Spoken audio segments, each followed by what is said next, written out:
TEC. En la anterior clase hablamos sobre TEC leve, cómo, digamos, saber interpretar un trauma de cráneo leve, y en general la gran mayoría de los pacientes acuden por esto.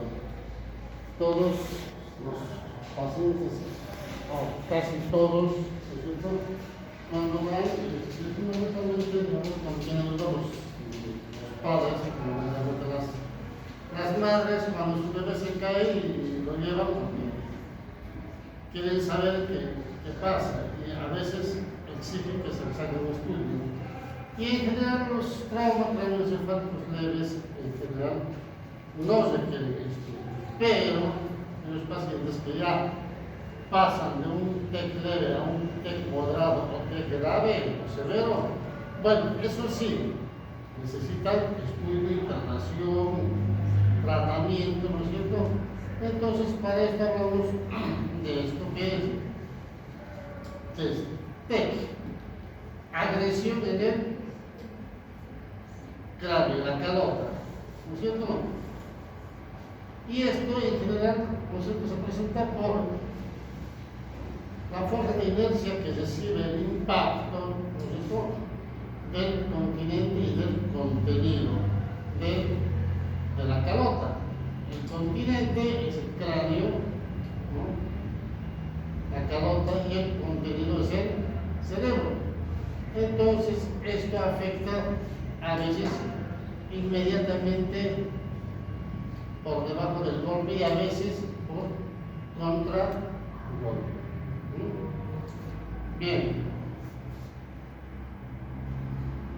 Cuando existe un trauma de cráneo, en general, por encima del TEC leve, la gran mayoría son por lesiones, por caídas, agresiones directas, heridas de arma de fuego, contusiones, caídas, accidentes, ¿no es cierto? Y para rescatar al cerebro de este paciente, tenemos que actuar rápidamente. En general existe, digamos, un sistema de atención hospitalaria que son las ambulancias fundamentalmente. ¿Para qué? Para atender lo más pronto posible. Lo más pronto posible, tal vez, no sé, minutos, media hora, 1 hora, 2 horas, dependiendo dónde es el accidente. Pero, ¿qué es lo que nos interesa saber? Que este paciente tenga una buena oxigenación, una buena circulación. ¿Para qué? Para que tenga un buen flujo sanguíneo cerebral, un buen flujo sanguíneo cerebral. Mientras tenga una buena oxigenación y un buen flujo sanguíneo cerebral, el paciente, ¿no es cierto?, tendrá chances de mejorar su cerebro. Y obviamente, cuando es un accidente, lo que tenemos que proteger es la columna cervical, o sea, inmovilizar y obviamente trasladarlo inmovilizado en una tabla rígida para evitar que si tiene alguna lesión en la columna, tenemos que evitar que se lesione más. Bien, entonces cuando hablamos de esto, hablamos de lesiones directas por impacto, y seguramente en la hora de calma, tenemos lesiones por contragolpe, golpear por contragolpe, lesionamos el cerebro del otro lado.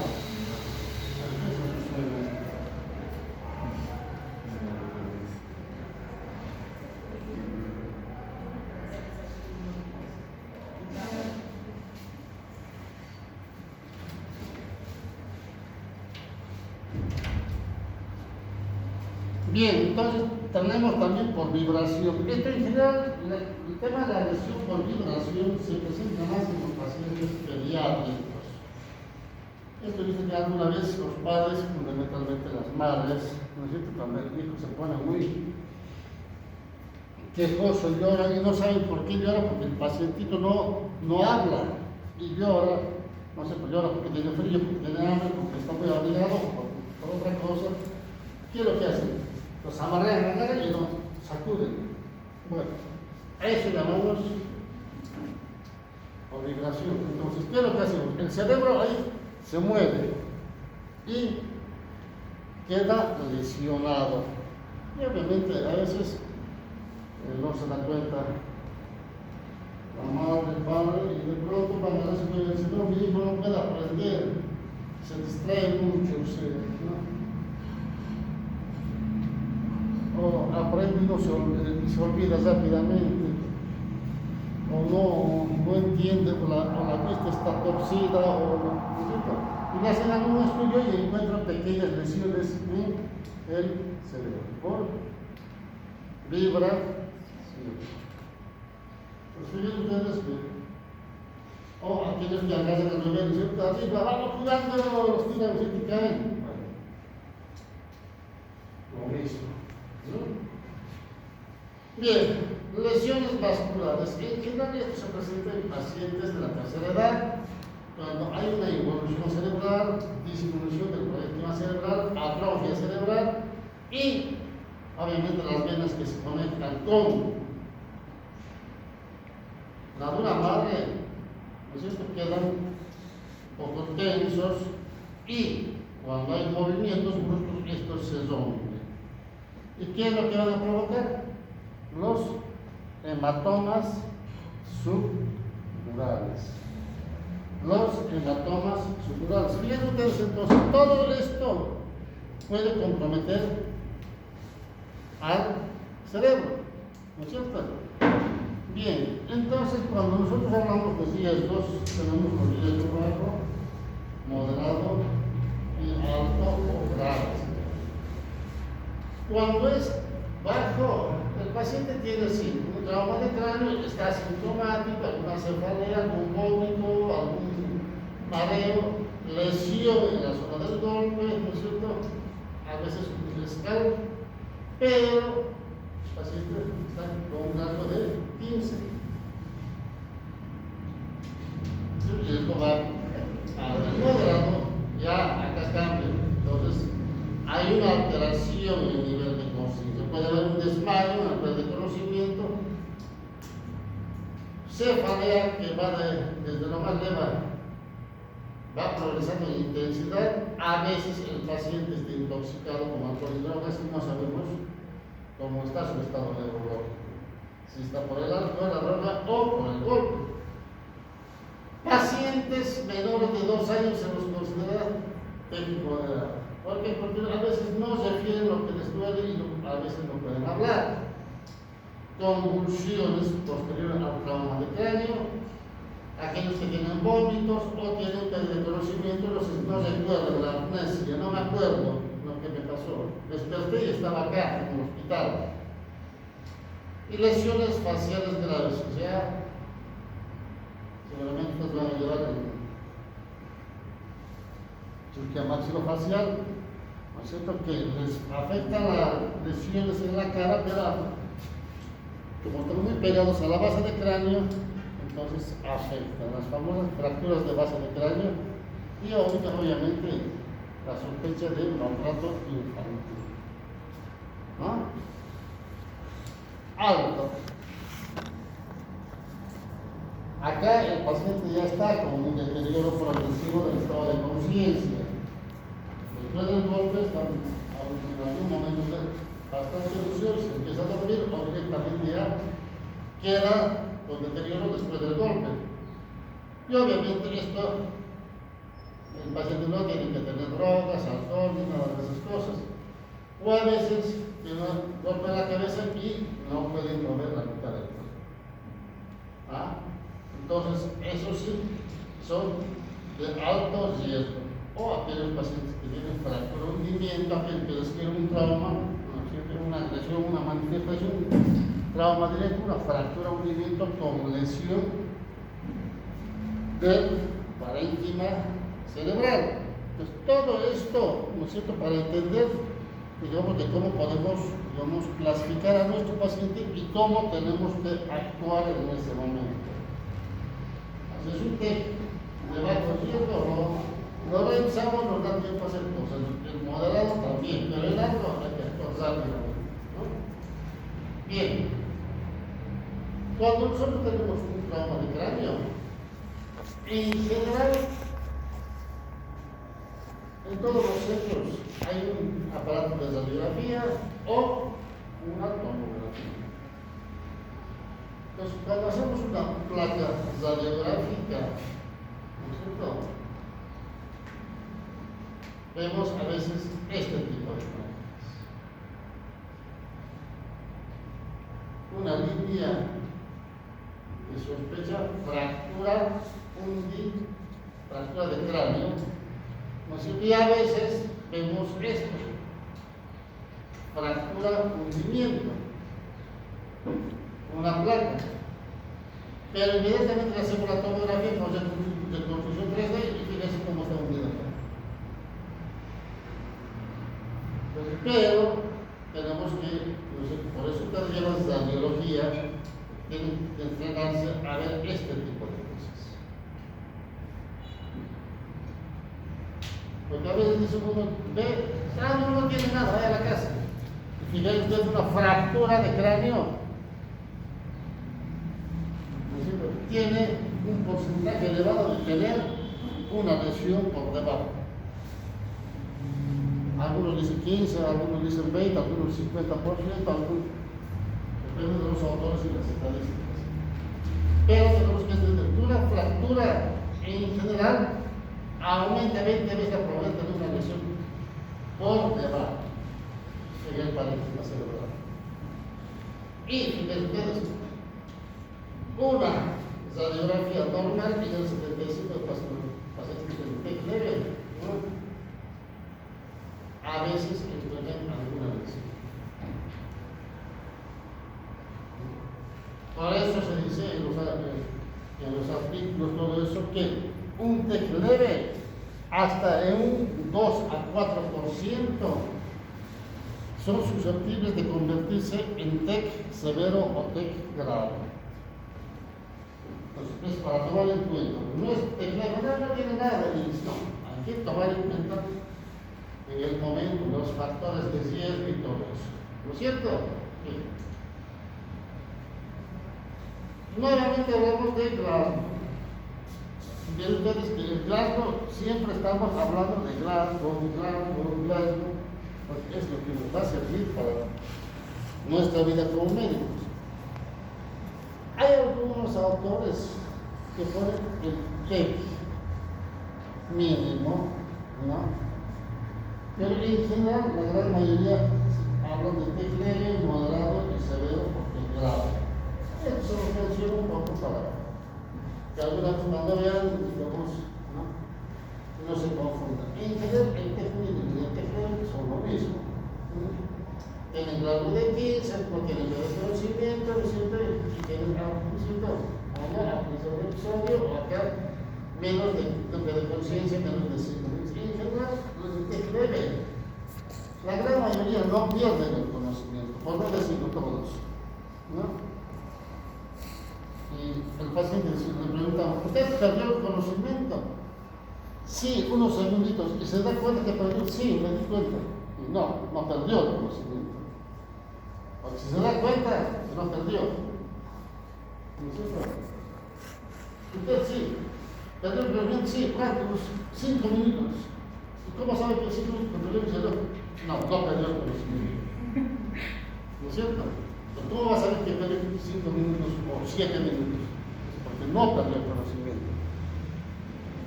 Entonces, TEC 9 en general termina lo mismo. El TEC moderado ya es totalmente diferente porque el Glasgow baja. El TEC 9 fluctúa entre 14 y 15 de Glasgow, pero el TEC moderado ya es por debajo de 13. Ya es totalmente diferente. Acá sí perdió el conocimiento, no se acuerda. Puede tener náuseas, vómitos, a veces algún déficit neurológico, a veces no. Y el TEC severo sí, este sí tiene un Glasgow menor a 8, este paciente sí. Ya viene con un deterioro neurológico severo, a veces con náuseas, vómitos, a veces ya ha instalado el déficit motor y cuando uno revisa las pupilas, es lo primero que tenemos que hacer, en el examen neurológico, mirar las pupilas y vemos una dilatación pupilar, una anisocoria, ¿no es cierto? Anisocoria. Entonces, cuando vemos una pupila más grande que el otro, es una anisocoria. Ahora, si vemos una pupila más chica que el otro, es una anisocoria. Pero en general, cuando el trauma es severo, la gran mayoría presentan dilatación pupilar. Salvo que el paciente tenga una lesión en el tronco cerebral, puede tener una miosis. Pero cuando hay una lesión en el tronco cerebral, prácticamente el paciente tendrá signos de muerte cerebral. Pero en general la gran mayoría tiene dilatación. Entonces, a eso llamamos anisocoria. Y cuando están dilatadas las dos pupilas se llama midriasis, ¿no es cierto? Midriasis. Bien. Seguimos. Tecleve, esto ya lo vimos en la clase anterior. Ahora el protocolo lo revisamos. Bien, tecnodrado. Entonces acá el Glasgow es totalmente diferente, va entre 13 y 9 de Glasgow. Y fíjense ustedes, un trauma de cráneo, hacemos la tomografía y vemos esto. Contusión bifrontal por el trauma. Entonces, estos pacientes requieren internación en general en unidad de cuidados intensivos, ya sea intermedios o intensivos, una terapia intermedia o intensiva. Porque los pacientes consideran esto que vemos acá va a realizar dentro de las primeras 12 a 24 horas. Entonces, ¿qué es lo que hacemos? Lo intentamos, observamos y hacemos un control tomográfico. Hay que hacer un control tomográfico, ¿para qué? Para ver si esto presiona. En general, la gran mayoría de las lesiones progresan. Y obviamente, una vez que está en terapia intensiva, ¿qué es lo que hacemos? Tratamiento neurointensivo. Lo que llamamos el neurointensivismo. Tratamiento neurointensivo. Tratamiento de protección neuronal o protección cerebral. Tratamiento antiedema, ¿no es cierto? Para que ese cerebro no quede más dañado de lo que está. Para evitar que se dañe más. Sabemos que se va a dañar, pero evitar en lo posible que se dañe mucho. Y entonces tenemos TEC grave o TEC severo. Fíjense ustedes este paciente.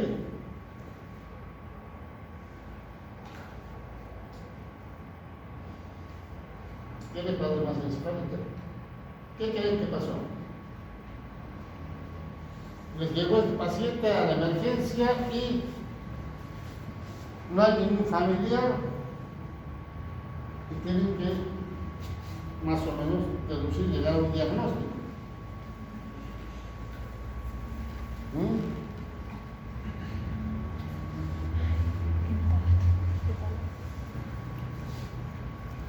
¿Qué hacemos con este paciente?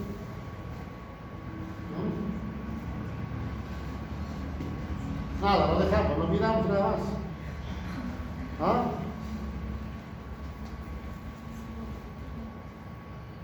¿Qué hacemos? Desde los 6 meses van a ser médicos ustedes. ¿Qué hacemos? ¿Por qué hacemos? No, porque es muy importante. Ya vas al médico, ¿no? Nada. ¿No?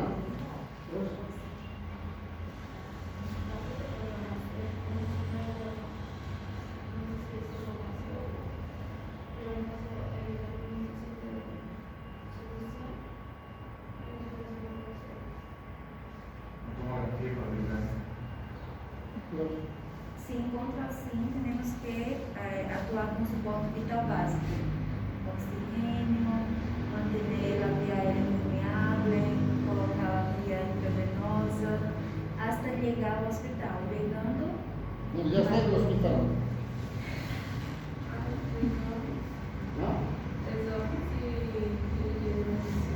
¿Qué diferencia? ¿Dos? Una vez controlados los signos vitales, pienso que debería procesar rayos X porque parece impacto de bala. La tomografía de emergencia. Lo primero que tenemos que hacer es el ATLS, A, B, C, D, E. A, ¿qué será? Vía aérea. Sí, eso. ¿Ah? Vía aérea. B, ventilación. C, Circulación. D, Sí. E. Sí, recibir paciente, verificar. ¿Ah? Exposición, que sería. Posición. Entonces, fíjense ustedes que ya tienen que empezar a pensar como médicos, no como estudiantes de primaria de escuela. Ya tienen que empezar a pensar como médicos. Entonces, cuando yo veo a este paciente, lo primero que tengo que hacer la TLS. Tengo que fijarme si tiene, digamos, no tiene obstrucción de la vía respiratoria. Veo si se expira. Veo si le pongo un saturómetro para ver si está saturado bien, porque no es lo mismo que se expire a que sature bien. Puede estarse expirando y saturar mal. Ver que no esté perdiendo sangre abundante por algún lado, porque puede ser una anemia severa y un shock hipovolémico. Entonces, inmediatamente se podrá canalizar tres vías para expandirlo y tener una buena presión ¿no es cierto? Y que el cerebro tenga una buena presión de perfusión cerebral, ¿no es cierto? ¿Qué más? Buscar. ¿Qué es lo que buscamos? El déficit neurológico. ¿Qué es lo que les dije hace un momento? ¿Ah? No.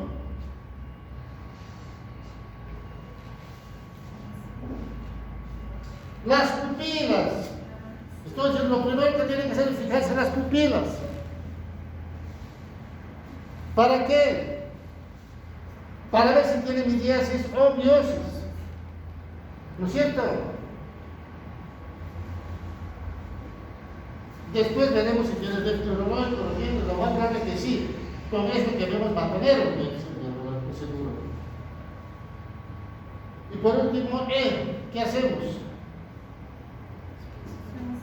Desvestimos al paciente. ¿Cómo desvestimos? Lo centramos, le sacamos el saquito, le sacamos la corbatita. No, hay que cortar la ropa. No interesa que su ropa sea de $1 millón, hay que cortar la ropa.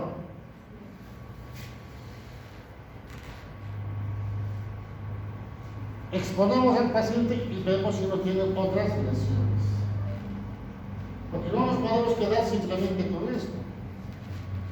Esto es lo que vemos.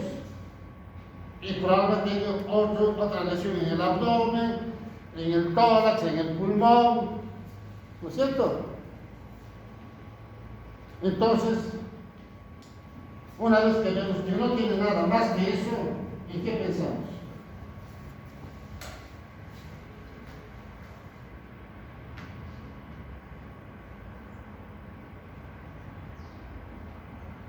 Una cosa es pensar en qué es lo que le pasó y otra cosa es actuar, ¿no es cierto? Pues el paciente que viene así, ¿qué haríamos entonces? Lo que dijimos, es integral, menos largo, menos de 8. ¿Qué es lo que hacemos? Intubación orotraqueal, para que tenga una buena oxigenación, una buena ventilación, ¿no es cierto? Todo paciente con largo menor de 8 tiene indicación de tubo orotraqueal, ¿no es cierto? Entonces, mientras estemos haciendo todo, estamos pensando, ¿qué es lo que le pasó? Acá su compañera dijo, probable herida de arma de fuego y le hacen la radiografía. ¿Para qué le hacen la radiografía? Para ver la bala, el proyectil. Proyectil. ¿Están de acuerdo? Sería más o menos hasta dónde ingresó la bala, más o menos. Para ver por dónde ingresó. Hasta dónde, digo. ¿Hasta dónde? ¿Están de acuerdo? ¿Sí? No. ¿Sí o no?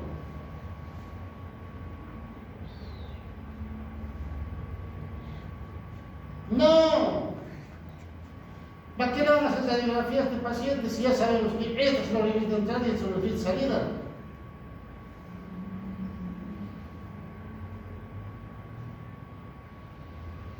Entonces, ¿qué tenemos que hacer? Probablemente una tomografía. Porque una radiografía, ¿para qué va a servir? Ah, encontré la bala ahí, ahora hagamos la tomografía. No directamente a este paciente da la tomografía, no es radiografía. ¿Sí? Eso para que aprendan. Más que todo paciente con lesión y pérdida de masa encefálica directamente tomografía, no radiografía, no. Porque se pierde tiempo. Tomografía. Entonces veremos todo el trayecto, ¿no es cierto?, del lesionado en parénquima cerebral, ¿no es cierto?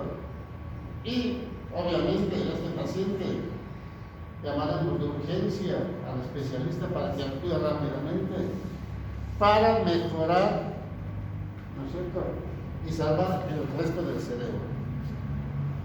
Entonces harán una cirugía de emergencia. ¿Por qué? Porque en el trayecto puedes romper alguna arteria importante. ¿Qué arteria importante puedes romper ahí? En el cerebro.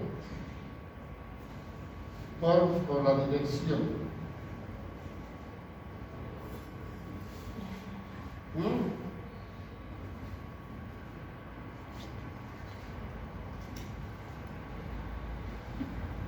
¿O no rompe nada?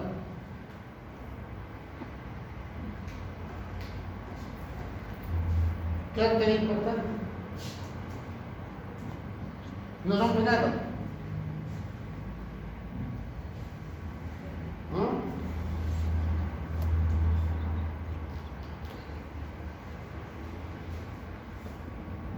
Hace 2 clases hablamos de anatomía topográfica, ¿no es cierto?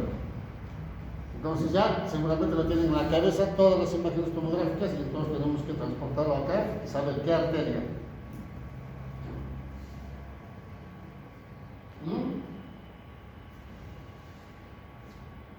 Probablemente esté lesionada la arteria cerebral anterior, ¿no es cierto? Fíjense ustedes que todo eso tenemos que, mientras estemos actuando, nuestra cabeza tiene que estar